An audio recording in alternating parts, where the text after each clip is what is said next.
My fingers become inflexible and sexually unresponsive. In cold, lacking emotional warmth, I create tangled knots in narrow shapes from loose pieces of shoelaces next to the frozen line of discarded goods.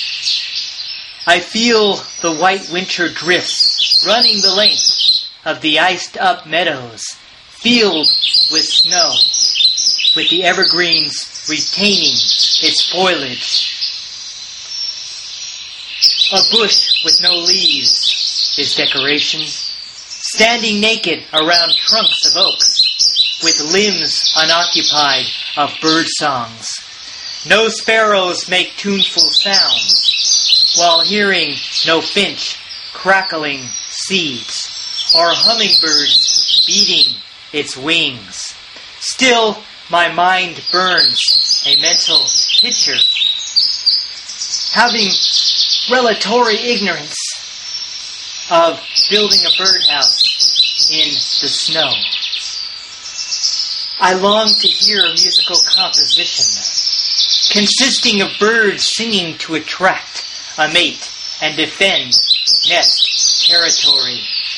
I design a grand house as white falls and forms ice crystal flaked layers, yearning to hear the birds sing chords.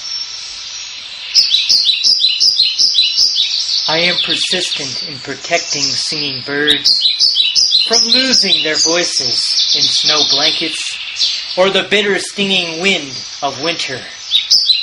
The birds know the silent ache of hunger, where predators and frozen dangers are hiding, as the snow refrigerates another bowl of seeds.